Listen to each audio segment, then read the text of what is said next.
എല്ലാവരുടെ മുന്നിലും അപഹാസ്യാവുന്നുണ്ട് എന്റെ ചേച്ചി. ഇനി എത്ര നാള് കൂടി ഇങ്ങനെ അവരുടെ കളിപ്പാവിയായി നിൽക്കാനാ ചേച്ചിയുടെ ഉദ്ദേശം? നീ കുറെ നേരം ആയല്ലോ നിന്ന് പ്രസംഗിക്കുന്നു. ഇപ്പൊ എന്താ നിന്റെ പ്രശ്നം? അത് പറ. നാളെ കഴിഞ്ഞ മറ്റന്നാള് ആ മാഷും കമലയൊക്കെ ഇങ്ങോട്ട് വലിഞ്ഞു കയറി വരും. എല്ലാരും കൂടി ഒത്തുചേരുന്നതാ എന്റെ പ്രശ്നം. ചേച്ചിക്ക് അതിൽ എന്തെങ്കിലും ചെയ്യാൻ പറ്റുമോ? പറ്റും. പറ്റുമെന്നേ. ദയാനന്ദ മാഷും കമലയിടത്തെയൊക്കെ ഇവിടെ വരുന്നത് എനിക്കും ഇഷ്ടമല്ലാത്ത കാര്യം തന്നെയാ. ഇത്തവണത്തേക്കും കൂടെ അവര് വരട്ടെ. അതെന്താ ഇത്തവണത്തേക്ക് കൂടി? അതിനു മുൻപേ നമുക്കൊന്നും ചെയ്യാൻ പറ്റില്ലേ? ചെയ്യാൻ പറ്റിയാലും ഞാൻ ഒന്നും ചെയ്യാൻ പോകുന്നില്ല. അവരെല്ലാം ഒരുമിച്ച് നന്ദന്റെ പിറന്നാൾ ആഘോഷിക്കട്ടെ. പിന്നെ ഈ കൂടിച്ചേരലിനൊരു പ്രത്യേകതയുള്ളത് ഇവിടെ വരുന്നവരാരും തിരിച്ചു പോവില്ല എന്നുള്ളതാ. ആ കൊള്ളാം.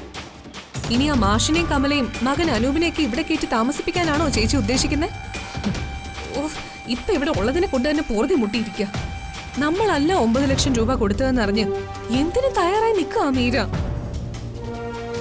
ആരും തിരിച്ചു പോകുന്നില്ല എന്ന് ഞാൻ പറഞ്ഞതിന്റെ അർത്ഥം ഇവിടെ താമസിപ്പിക്കാൻ പോകുന്നല്ല.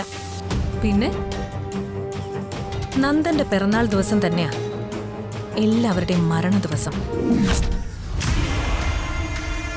എന്നെയും നിന്നെയും ഇഞ്ചിഞ്ചായി കൊല്ലാൻ തുനിഞ്ഞിറങ്ങിയ എല്ലാവരുടെയും ജീവൻ നേരത്തെ നമുക്കങ്ങ് എടുക്കാം. അവരായി തുടങ്ങിവെച്ച കളി നമുക്കങ്ങ് അവസാനിപ്പിക്കാം. പിന്നീട് എന്തെങ്കിലും നമ്മൾ ചെയ്യാൻ കരുതി വെച്ചതൊക്കെ മറ്റന്നാ ചെയ്യാമെന്നാണോ ചേച്ചി പറഞ്ഞു വരുന്നത്?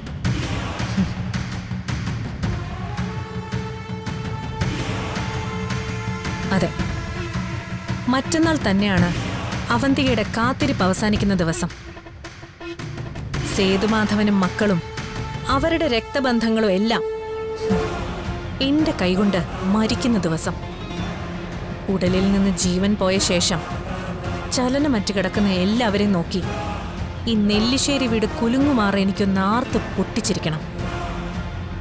അവിടെയാണ് മരണപ്പെട്ട എൻ്റെ അച്ഛൻ്റെ ആത്മശാന്തിയും ജീവിച്ചിരിക്കുന്ന എൻ്റെ ആത്മസംതൃപ്തിയും.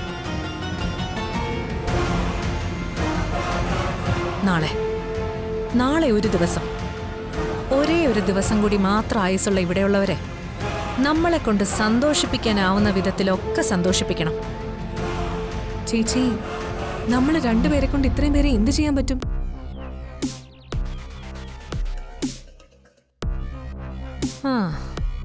എന്താ ചേച്ചി ഉദ്ദേശിക്കുന്നത്? ഉദ്ദേശമൊക്കെ ഞാൻ പറയാം. നീ നിന്റെ സാധനങ്ങളൊക്കെ ഇപ്പോഴേ പാക്ക് ചെയ്ത് വെച്ചോ. പാക്ക് ചെയ്യാനോ? ഞാനിവിടെ പോവാൻ? നീ മാത്രമല്ല പോകുന്നത്, നമ്മൾ രണ്ടുപേരും കൂടെയാ. സേതുമാധവൻ എന്ന കിഴവൻ മുതൽ ആവണി എന്ന കുരുന്നിനെ വരെ ഒരേ ചിതയിലിട്ട് കത്തിച്ചിട്ട് നെല്ലിശ്ശേരിയിലെ എല്ലാ സ്വത്തുക്കളും കൈക്കലാക്കി നമ്മൾ ഈ രാജ്യം വിട്ടു പോവും. നല്ലതൊന്നും തരാത്ത ഈ നശിച്ച നാടിനെ ഉപേക്ഷിച്ച് നമുക്ക് മറ്റൊരു നാട്ടിൽ പോയി സുഖമായിട്ട് ജീവിക്കാം. അതിനുശേഷം ഞാനും നീയൊക്കെ ശരിക്കും ജീവിക്കാൻ പോന്നേ. നീ ഒരു കാര്യത്തിലും ടെൻഷൻ ആവണ്ട, എല്ലാം ചേച്ചി ചെയ്തോളാം.